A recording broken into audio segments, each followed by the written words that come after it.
Hi, and welcome back to Single Mom Honey, the podcast dedicated to single moms with a focus on health, money, and everything in between. Yep.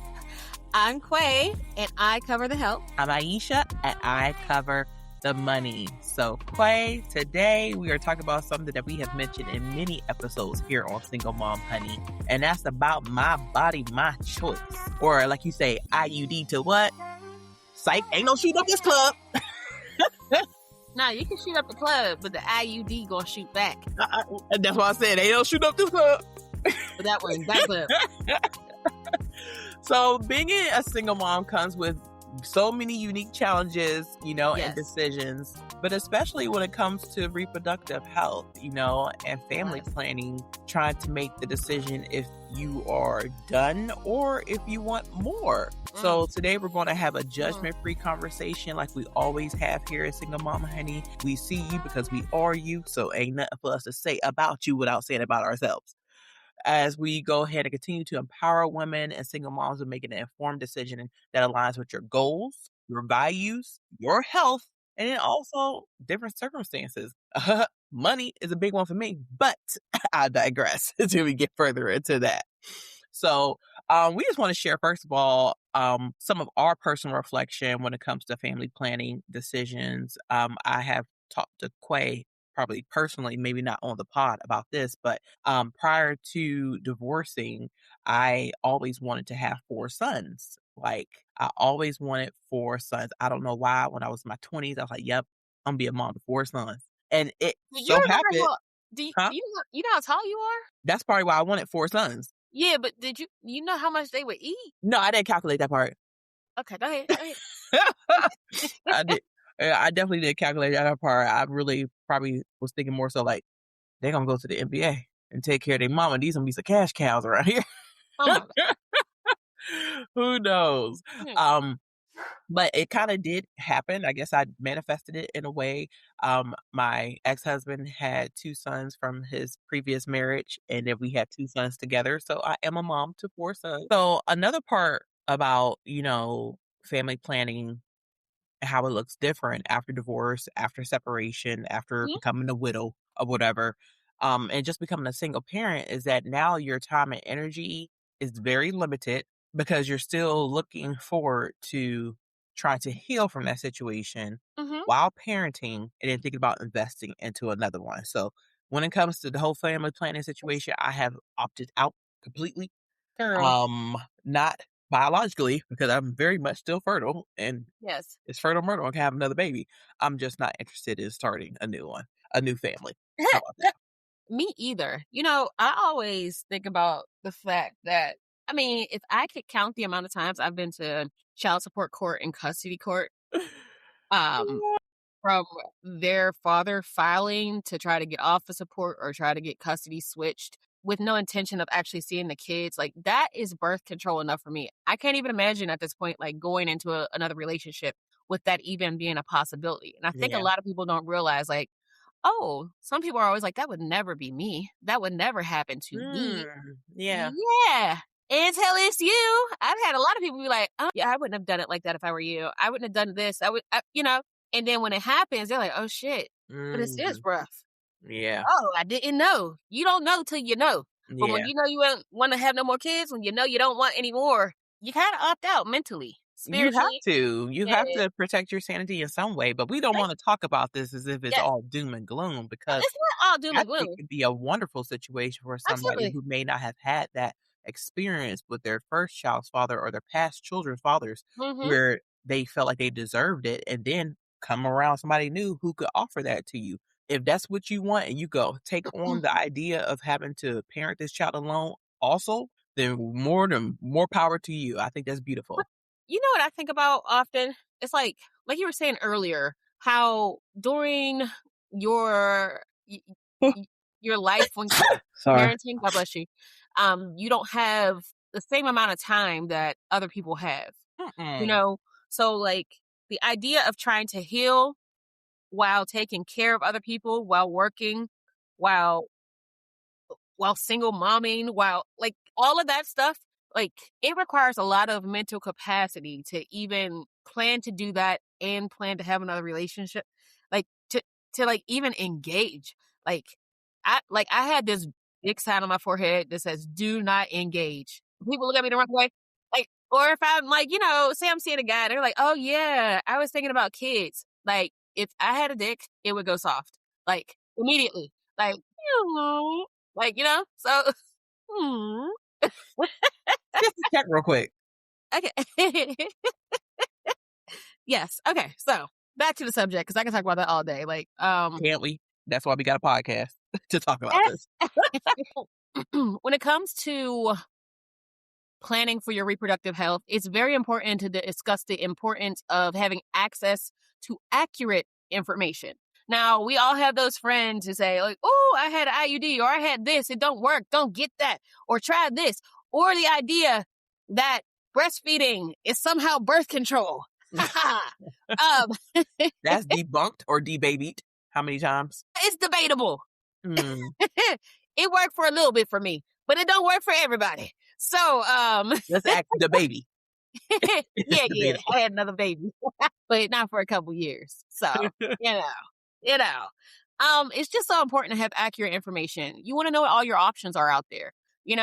Again, it's not a cookie cutter approach when it comes to birth control or your reproductive health. That's all up to you. You get to decide your future. And especially as a single mom, you don't want anyone else deciding your future. Sometimes contrary to belief right now, there are lots of people who intentionally get women pregnant. Not lots of people, a lot of men. A lot of men, my bad. Yeah, because that's the only people who get us pregnant, right? Get women pregnant. A lot of men who intentionally infect women with diseases. Let's talk about PrEP real quick. Throw that in there quick. Yes. So even if you're talking about reproductive health, it's very important to protect yourself first. So you can do that with PrEP. That is pre-exposure prophylaxis for HIV. It's over 99% effective against the sexual transmission of HIV. But the thing is, it only protects you against HIV. And you're honestly responsible for your house. Responsible for your house and for your health. So, as single moms, we know that sometimes our village and our resources can be limited. So when you have a tool like PrEP, you should utilize it because at least you can protect yourself from any unnecessary roughness. We don't need anything else on our plates, and inspect the merchandise. I always say this, inspect the merchandise. If it looks funny, if the fruit is bruised, let it be. But your eyes isn't enough. We always say to go ahead and get tested together as a couple prior to even starting a sexual relationship with a new partner. Before you started, not after. After is too late. Yeah. They don't have the morning after pill for everything. Okay? Mm-hmm. Yeah. There is PEP though. That's post-exposure prophylaxis. Okay. And you can take that within 72 hours of sexual contact, and that will help you be prevented from getting HIV as well. Okay. Yeah, so that's another option as well. But again, there's not a one size fits all. There's also DoxyPEP. If your partner is having sex with more than one person, that'll help prevent them from getting chlamydia and syphilis. And like we said before, chlamydia and gonorrhea are best friends. So you don't want to invite them to the party. If you can prevent it. And, just remember, every situation is unique. So this is just some simple advice to help keep you safe out there. Absolutely. And if you haven't listened to our past episode about PrEP, let's talk about it.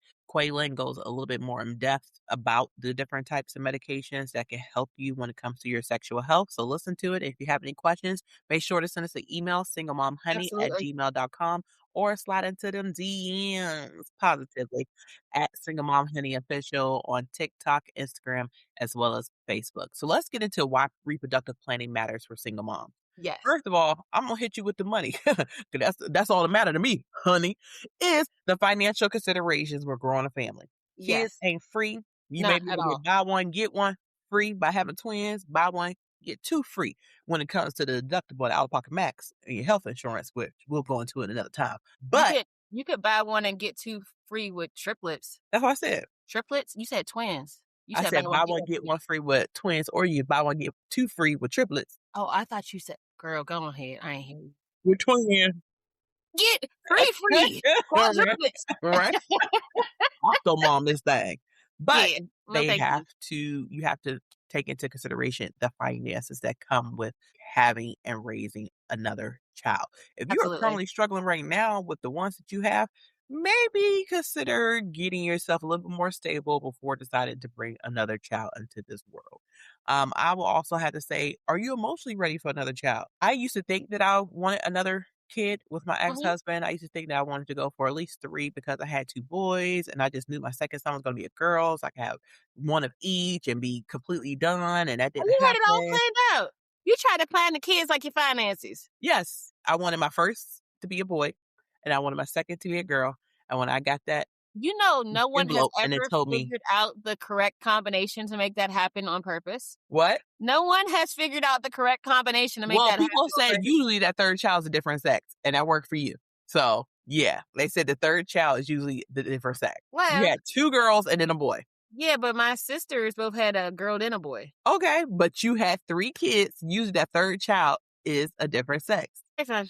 Whatever. That's what most parents, if they get to that 3rd child and it's still the same gender as And the I first and 2, they I be like, and I "We done." seen them, and I came from a family of 3 girls. And then they said done. They said after that 3rd time, that's it. It's not gonna happen, okay? My Boys mom aren't said here. every time a baby came out, she's like, "Brian, it's a girl." Like, I had some childhood friends, it was 3 daughters. And Yeah. her father said that, he's like, "Yeah, we got the 3rd one, and it came out another girl." I was like, "Well, it ain't meant to happen. I'm never gonna have sons. It's whatever." But my aunt had 2 girls, then she had a boy. Then my other Mhm. aunt had 2 boys, then she had a girl. So that 3rd kid is usually a different gender. So I just knew my 3rd child was going to be a girl, but it did end up happening. I didn't get pregnant, and now I'm thankful that I did not have an extra mouth to feed No, or yeah, extra they daycare eat. bill to pay on for my Oh, own yes. on Yes, my own. Lord. Yeah, so being able to balance parenting responsibilities is important when it comes to, trying to decide if you wanted to add another child to your family. And Mhm. also, you got to think about you. You have to think Absolutely. about your career and educational goals. Absolutely. And this is something that you and I have talked about with the complete, utter taste of disgust in our mouths. Co-parenting with Ooh, Lord another have man. mercy. Mm. Like, Adding another family to the mix. listen, first of all, the idea and no shade, like, everyone has a unique situation, Mhm. but I can't imagine dealing with more than one of the people I already got to deal with. Could you, like, ooh, Lord have mercy. I Like, think in situations like Sierra, yeah, first time, dud. Second time, yeah, wow, that is wonderful, exactly, and I exactly. know people who their first child's father was trash, their second child's father was a beacon of hope. And even if their relationship didn't work out, that Yeah, second father still played the role as father to all the children, even the one that wasn't mhm, biologically his. So I think that there are situations where those are wonderful and it works in a favor for everybody involved, most importantly the children. yeah, But I just do have the fear of thinking like, now I gotta talk to 2 of them. Now I gotta make sure the custody and visitation schedules coincide so my children can have time with each other here at home with me all together versus being out for their fathers. And will this father exclude this kid because that's not mine and take him to the birthday parties? It sounds crazy. can't even imagine. I don't want no parts of that, and then, I mean, eh, I'm This 44 father now. taking his kids to Disney World, these What? kids ain't even been to the other side of town because they daddy ain't did nothing. It Yeah. just muddies the waters. But if it works for you, great, wonderful. So we just have to think about things like that when it comes to family planning. I'm not interested in having any more children because even though I do love my children, I Mhm. do feel like I need to use the second half of my life to focus on me. I know And that's right. I Me can't do too. that by having a newborn in my Mm-mm. 40s. Absolutely not, because by the time they grown, you might be with the Lord Yeah. as you stretch yourself out, okay? Yep. Um, So help so us know how we can make sure this don't happen. let's talk about prevention. Mhm. Prevention of pregnancy. Hmm. Birth control. So, as we know, there are so many different types of birth control. And that's why I feel like it makes the situation so complicated because you don't know what's best for you. And then you just Right. go raw dog and then, I get pregnant. Ooh. Now, let's be real. It feels great, but it feels even greater when you are protected, when you are prepped and protected, Yes. right? because then you could like do it with peace of mind and then possibly actually have an orgasm. Okay, so we have birth control pills. That is, not a one size fits all. We have IUDs. I love me my IUD. IUD till 93 or whatever age. But I'm going to have an IUD because I won't be. I read this story in the Bible talking about Abraham's wife was 90 and she popped out with a baby. That's wild. Wild as hell. So when I get past 90, then I might consider taking out the IUD. Okay? If I'm doing it till then. I don't know what's going to happen. You will be. Well, how did she go? Well, be at your funeral like this. You nasty bitch. Well, she was gonna go out with a bang anyway, huh? You choked on your IUD. That was the soul. Okay, so then you have the Nexplanon implants, like birth control or hormonal implants. Those are the ones that go in your arm? Yep, like in your arm here. Okay. Why there? Because that's where it's supposed to go. Mm. Yes. Can I get mine in my chin? No, that would be, you want something in your chin? No, I was just wondering if you could choose one. No. There are birth control injections such as Depo-Provera, but I know y'all been seeing all those lawsuits now about Depo causing all types of fun things. I took Depo in the past. Like what? Like, I think brain, like tumors, like meningiomas, and I can't remember the other things, but like people are having a lot of issues from being on Depo. Remember the girls who were having sex when we were in middle school and stuff? They were on a Depo shot. They blew up. Mm-hmm. That's when you knew who was on the shot because they got fat out of nowhere. Like, how is she so teeny tiny? And also, it's hormonal. Yeah. Yeah. But that's when the boys like, oh, she fucking, look how big she is. She was that big a couple of years ago. I'm about to go fuck her. They used to run trains on them. Girl, okay. There's always condoms. And condoms are effective, but they don't prevent everything. They break, they come off, they irritate you. Sometimes people don't put them on right. Sometimes people have holes in them. Some people sabotage them. Sometimes guys be getting the wrong size. Yeah. Magnum, you sir. Don't need one, sir. Little sir. Minimus. Sir Minimus. Okay. Looking like a trash bag. Oh, no. Okay, and then we have like you don't get that lifestyle fertility awareness methods. They have the pull and pray method. I don't suggest that. That worked for me. I have not been on birth control since my early 20s, and during my marriage, each of my pregnancies were intentional. They were planned, and when I didn't want to get pregnant, the pull out worked. But that's only. Listen, the pull out game don't work for everybody. Everybody's pull out game ain't the same. Mm-hmm. And then, you can get your tubes tied. You can get them burnt. You can get them, cut, snipped, flipped. But I have heard of people. The reversal is not easy when it comes to that, right? Not for women, but it's easier for men. Yeah, like women be going to get their tubes tied. You better tell that man to go get snipped. Exactly. So that's so invasive for us. So a lot of people, like, when they get on birth control, there are like several reasons why they get on birth control. So besides preventing pregnancy, sometimes women use birth control for painful periods, heavy bleeding, endometriosis, PCOS, acne, irregular cycles, prevention of anemia, and generally for family planning. And again, it doesn't mean that you don't want children ever, but maybe right now as a single mom, you don't. Maybe you don't want to have any more kids until you're in another stable relationship or whatever you consider stable, or just until you're all the way ready. Yeah. That means if you're on birth control or engaged in family planning, you get to decide if, when, and how many potential other mouths you would like to feed or other blessings you want to have in your life. So how do you navigate this conversation with your provider of which one, since there are so many different options? So typically you can talk to your PCP or you can talk to your OB-GYN. I think about the conversation, like talking about, like, if I was to pull up to Starbucks or some coffee shop and be like, hey, what options do you have? What would I like to drink today? Because again, like I was saying, you need to know all of your options and you need to know them accurately. Mhm. Everybody has a preference. Do you like to take pills? Okay, cool. Do you remember to take your pills every day? For the most part. For the most part. So when you think about taking birth control pills, for the most part, you need to take them every day for them to be effective. It can't be for the most part. That's how you fuck around and find out. Yep. Okay? No, I totally agree. I totally agree. I was horrible with taking my birth control pills when I was on them. I was like, "Huh, I can't Yeah. do it." And what works for one person doesn't work for everybody else. Mhm. So let's talk about condoms first. Condoms is like just your doctor will probably talk to you about, or your provider will talk to you about condoms as an option. If you are like, I don't want to use anything hormonal, you need to know how to put them on, how to use them effectively, which ones your body actually likes. Yeah, Like 'cause we I were talking remember about some girls before, had used what, lambskin or sheepskin condoms because it's all different latex. types. I didn't know that. Yeah, but you got some things are irritating as well, as we all know.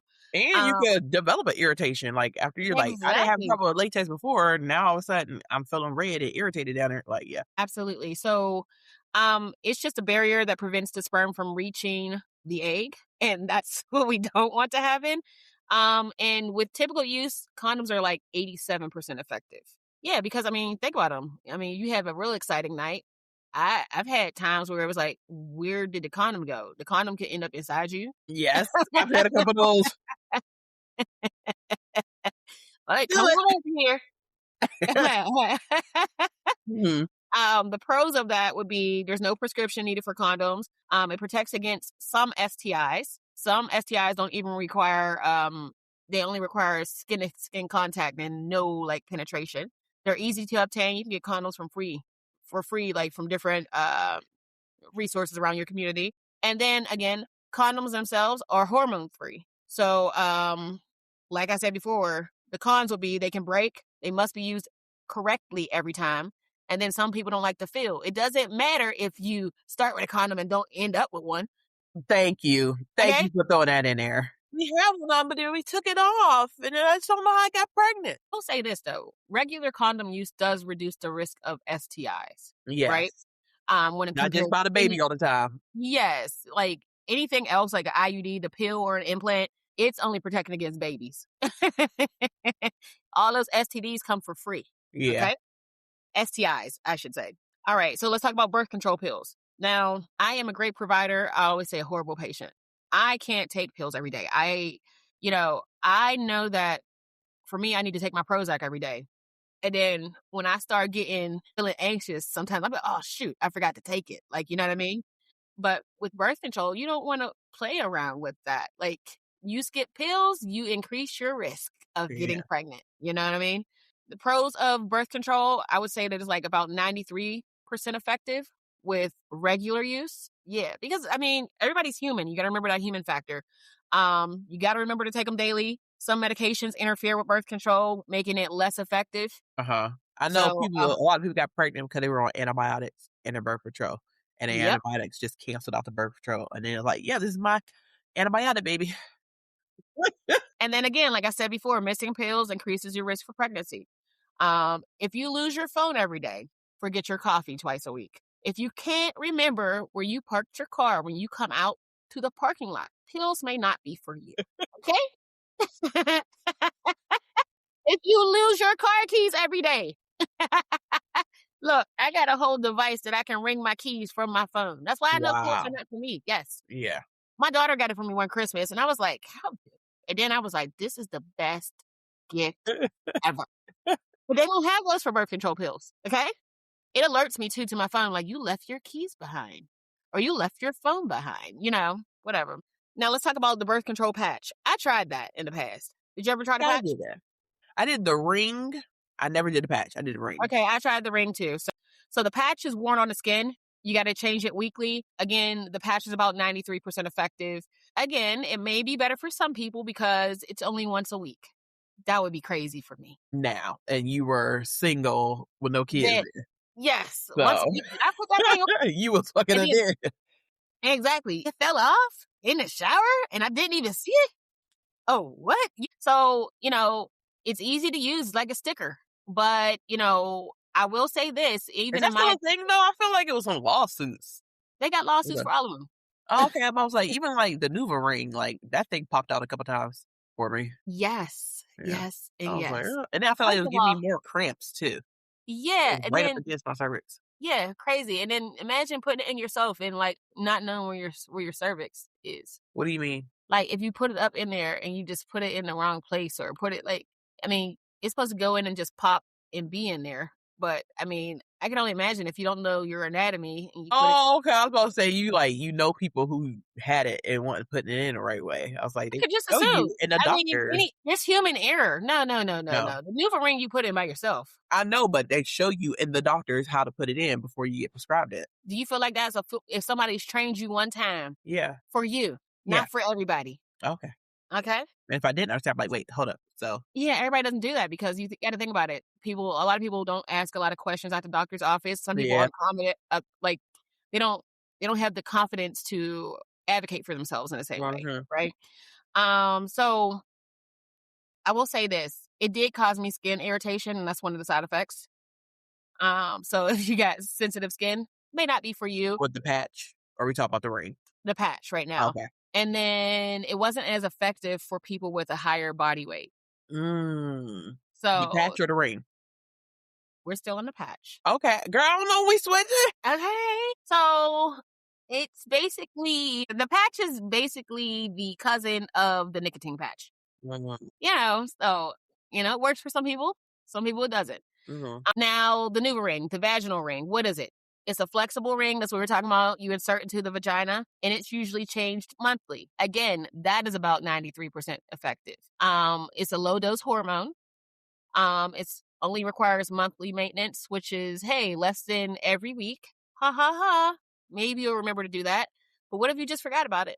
What happens? I don't know. Mhm. I had a reminder in my You phone. must remember for it to be effective, you must remember the replacement schedule. And if you do something once a month, how often do you remember it? Put it in your phone and remind yourself. Okay. I mean, these are all good ways to remember, but I'm just saying, like, being a single mom, you have so many things on your plate. Putting reminders in your phone, I do that like every day. I have to remind myself for meetings and all that. And you could add that to your phone if that's something that'll work for you. So the next option would be a Depo-Provera shot, an injection. I had that, and I swear to goodness, I was on my period for like 3 months straight. Oh my Uh-huh. gosh. Yeah. So Depo was not a good fit for me. It's an injection you get every 3 months. The effectiveness rate is about 96%. You only got to get it 4 times a year, so like quarterly. And it can also stop your periods. Or like the initial, I think your periods stop after a while, but initially it throws your periods out of whack. Oh my god. Yeah, so literally I was just bleeding, and not light bleeding. Yeah, so the cons of the Depo shot would be possible weight gain, delayed return to fertility. So if you stop it, you're gonna have to wait a while to be able to get pregnant again. And then there were bone density concerns with long time use. And now there are other concerns with brain growth and all types of other things. So, you got to really weigh your options, and see what fits, for your body. So, um, again, a shot every 3 months is probably great for someone who's like, I only can do so much. Please don't make me remember one more thing to do Yeah. you know, um, and you can set a reminder in your phone every quarter to go get your Depo shot, but you don't want to be late because then only God knows what happens. And you don't want to have to start that cycle over again where your period's irregular and you're just bleeding. Nah, not a good look. Next, we have the Nexplanon implant. That was the implant I was telling you that you would get up in your arm right here. So it's a small rod inserted into your upper arm. It lasts up to 3 years and it's more than 99% effective. Okay. I like those numbers, Does that stop your period, or you still have a period? So I think it's different for most people. From what I understand and from the patients I've seen, they've had like irregular periods. Like they don't know when their period is going to come. Mm-hmm. So it's irregular bleeding. You could be at an all white party. He was just at one. Hello. And Where boom. we at? What This you party eat? was all white, but you got on red and white. That would be a lot. And it requires insertion and removal. So like I went to a class to learn how to do those. And you have to make an incision and insert it into the correct tissue in the skin and then suture it back. And yeah. So yeah, but you would have to get that taken out and reinserted every 3 years. Yeah. I mean, um, when I think about it, it's kind of like putting your birth control on cruise control for about 3 years, but then, you got to go get re-upped. So that may be a good fit for you. My personal favorite, UD till 93. All right. So it's a small device that is What does placed IUD stand for? intrauterine device. Okay. Okay. So it's a small device placed in the uterus. There are hormonal and non-hormonal options for it, right? It is more than 99% effective. And I'm telling you, it is effective because, wait, what's the difference between the hormonal and non-hormonal? Why would you choose I'm one of about the? to get to Oh, okay. them. Okay, you just had to Girl. put your little nasty in. I tell you. I'm over like, huh? Yeah. All right. So, like I said, it's more than 99% effective. They last from 3 years to 10 years, depending on the type of IUD you get. I have the Mirena, and that lasts for 7 years. The first one I got lasts for 5 years, and then they upped it to 7. And I'm about to get a new one next year. I'm so thankful for them things. Lord, that little T that they shot in there okay. Do you Anyway, feel it? do I feel it right now? No, do you No. feel it like when they put it in there, when they implant it? Yeah. It hurt? It's not like, I don't think it hurts. I think it could be uncomfortable for someone who hasn't gone through natural childbirth. No, Lord, that's me. But listen though, they do give you like a little numbing injection, before they put it Okay. in. Like my oldest daughter, she's getting ready to go to college. She has an IUD. When she first got it, she hasn't had any kids. It was uncomfortable. She was experiencing like period like cramping. The IUDs are the pros for them, okay? They're long lasting, extremely effective. Extremely, extremely effective. Minimal maintenance. I haven't had to do anything with mine. And some reduce or eliminate periods. And I will say, I don't have my period anymore. And But you used to when you first started? when I first started, I had my period for like during the first like year and a half, and then I didn't. Were you nervous once it stopped? Maybe a few times. Like you get period like symptoms, but with no period, like, breast nipple tenderness and those are the same symptoms you get when you're pregnant. Okay, so let me ask you this, being a Yes. provider. Yeah. So you don't shed anymore? What? Like uterine lining? Yeah. So if I was to, it'd be so, so very light. Very, very light. So there are hormonal IUDs, and those include the Mirena, Liletta, Kweilynn, and Skyla. These can make your periods lighter or disappear completely. An example of a non-hormonal IUD would be the Paragard. No hormones at all for those, and those can last up to 10 years or more. But those may increase menstrual bleeding. No, thank you, ma'am. But some people just don't want. Ma'am. Some people just don't want, hormones. So, but from what I understand, the Paragard, it causes like increased bleeding and sometimes like increased cramping in women. Wow, I want to double down on one. No. Now, I want to share this fact, right? The most effective reversible birth controls would include the IUD and the implants. Okay. Okay. Both are more than 99% effective because they remove the human factor, forgetfulness. Mm-hmm. And I feel like as single moms, we get forgetful because we have so many things on our plate. And let's see here. There's emergency contraceptive. That's like your Plan B one step or Ella. Just remember that Plan B itself is not an abortion pill. So, Please. Most people, huh? I said, please, 'cause I've heard some horror stories. Oh, I just get the day after pill, day after pill. Why would you keep doing that? Stop. Yeah, just get, yeah. And then that doesn't work for everybody. Like you got to No, be it underneath doesn't. like 170 pounds or something like that for that to work for you. It decreases immediately after you get up there a certain weight. Like, girl, it ain't gonna be working for you. Tell Junior Plan B how you doing. Yes. And then, there are lots of myths about birth control that say that birth control causes infertility. Oh, I've never heard that before. If anything, I've heard it increases fertility because I feel like once you get off it, you're like fertile freaking myrtle. Because now your hormone like, be back, y'all. So the gang size. Another myth is that you need to take a break from birth control.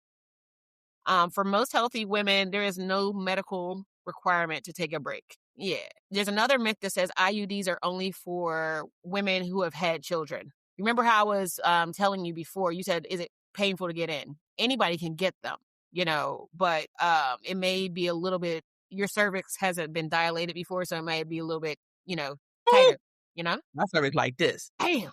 Well, maybe it opened a little bit back in the day, and you just No, had to get this. Okay, fine. All right. I don't. I never dilate with either one of my pregnancies. Neither one of them. So we went over all the effectiveness rates as well as the benefits and the side effects when it comes to each one of those birth controls. So hopefully you can find something that works for you, or be able to feel more comfortable speaking to your provider about the options that are out there for you Mhm. outside of just the pull-out game or condoms, which is actually giving too much power to somebody else when it comes to your future. Exactly. That's why Russian roulette. Ooh. Mm-mm. Yep. So And if you, you go ahead. I'm sorry. And I was just gonna say, just remember, like, you really have to find the method that works best for you. Your best friend's type of birth You, control not may just your not be relationship, for not your you. partner, for you. Exactly. Not your best friends, not your sisters, not your homegirls. Like, you gotta find what works for you. Yes, because And you need to everybody go is into different. You said it's not cookie yes. cutter. I said it's not your coochie is not cookie cutter either. You Nope. gotta make sure you Not at find all. the coochie option for you.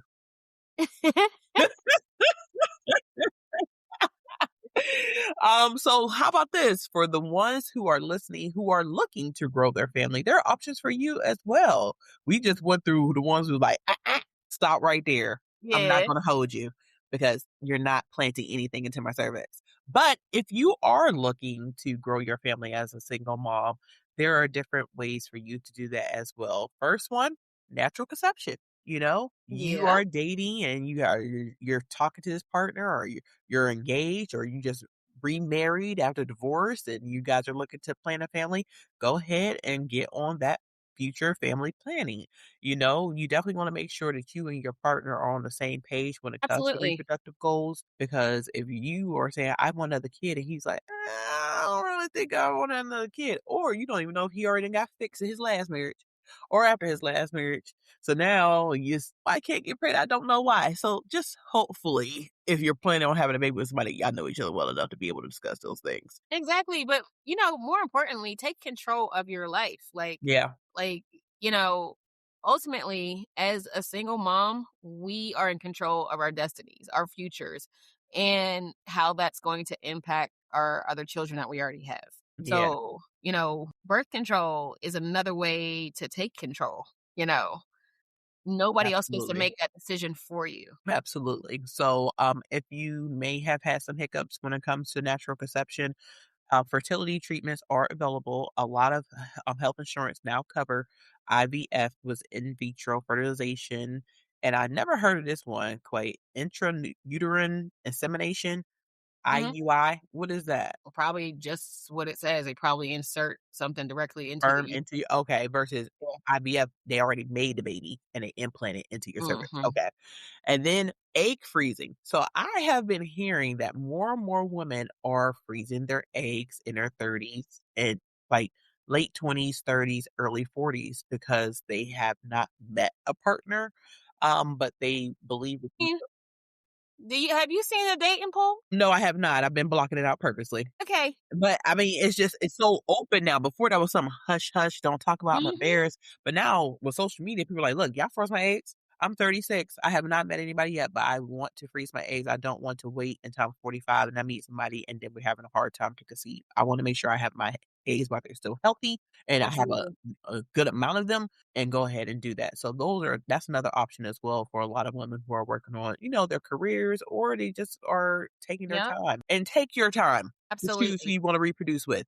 Don't be so quick to do it because you're like, oh, I'm getting older. I need to go ahead and find somebody. Girl, Mm. the drama that you are signing yourself up for, be smart. Crazy.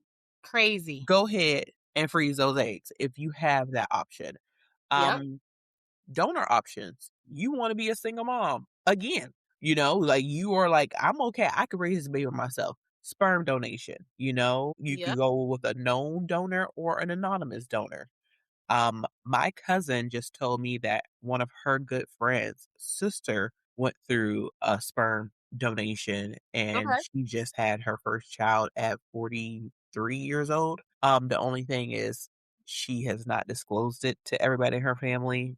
Like, they believe that it's some guy that she was dating, that it didn't work out because she was embarrassed to be honest and tell everybody that it was from a sperm donation, so only, like, her immediate family know that Mhm. it was that.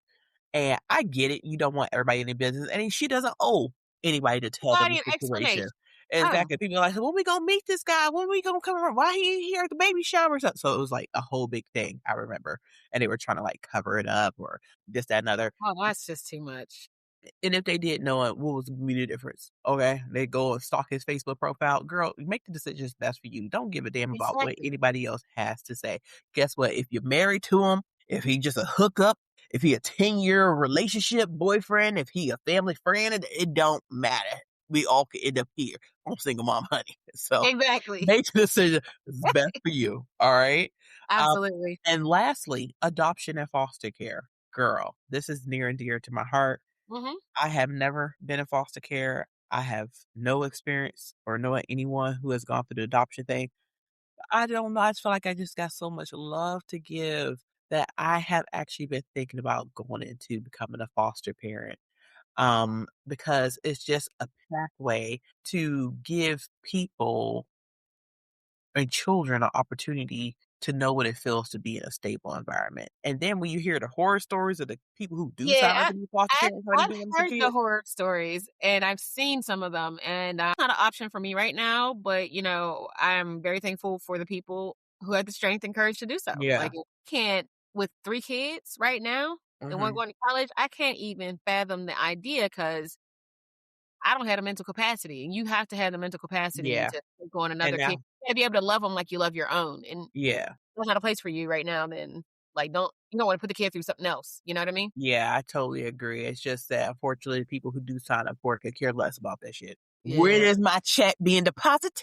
They could care less about those children. You were just a paycheck. But there are benefits to it, but there are also challenges, as Quayla mentioned, that you Mhm. have to be cognizant of when you're making a decision that can impact Absolutely. somebody for generations and generations to come. So Absolutely. adoption and foster care is also an option. Yep. Welcome to Quay's Health Corner. Quay's Health Corner. No. No, no. You know what? You don't let You me are the singer. You are the singer. We all know this, but I'm the jingle queen. Go ahead, jingle. It's too late. I already did it. Anyway. So, let's just remember that when we're thinking about reproductive health, we mean your whole health. So, making sure that you are up to date on your annual wellness visits, make sure that you're getting tested every 3 months and as needed for STIs, and other prevention methods. Make sure you're getting your PAPs for cervical cancer screenings. And then if you have questions, you can always ask Quay or you can ask your healthcare provider. You know, don't don't just wonder when the answers are right in front of you. Don't take risk when it comes to your health. And if you have any questions about prep, we got you here at Single Mom Honey. Let me ask you this and ask our listeners. Do you think it's selfish to want another child when you're a single mom? No. If you have the capacity, which I feel like is the Right. key word for this There episode, we if go. you have the capacity, be it physical, mental, emotional, financial, to take care of another child, then absolutely. Just don't make these decisions based on somebody else being there to help you because we're living examples of what could Yes. happen when the father chooses to be active or not, but you don't have a Mhm. choice. So that's when I feel like you're selfish if you're bringing a child into a messed up situation and you're not thinking about the future. That's selfish. But having another child, no, that's your right. Right. Because we all know that children don't keep people around. Absolutely not at all. And And when new it ones don't make them stay. absolutely. Yeah. So just So think about, everything that we've gone through today. This is something that I feel like is not an easy decision to make. mhm. I feel like when you don't really put true thought into making this, then it can make a chaotic situation even more disastrous. So there is power in making informed decisions. That's Absolutely. why Quaylen went ahead and broke down every single type of birth control option available to us here as women, and Yes. also to just make sure that you find the one that is cookie cutter for your coochie. Right? Cookie cutter for your coochie cutter. For your coochie cutter cookie. For your coochie cutter cookie. Oh, yeah. Twister. We had a work on that one. I got a tongue twister for you, sir. You ever hear cookie cutter coochie cutter? So just make sure you prioritize your health and wellness. And that is all of you. All of you. You know, seek help when you need it. Professional advice when you need it, especially regarding your health. And give yourself grace and the permission to choose the path that is right for you. And stop giving a fuck about what everybody else got to say. Exactly. They are not walking in your shoes. Everybody's going to got some advice for a single mom, but ain't been walking not even a foot, let alone a mile in your shoes. So yeah. So I think we should start a Quay's Tough Corner. And that way, go ahead and submit any questions that you may have you would like to ask Quay when it comes to reproductive health and family planning, or if you have some questions about prep, go ahead and send us an email, singlemomhoney@gmail.com, and we will be able to read it on our next episode, no matter what the topic is about. Whatever questions we get that are sent in for Quay concerning your health, we will always answer them one line. So we hope to hear from you guys soon. Right. You bring the tea. And we got the honey. Next time. Bye.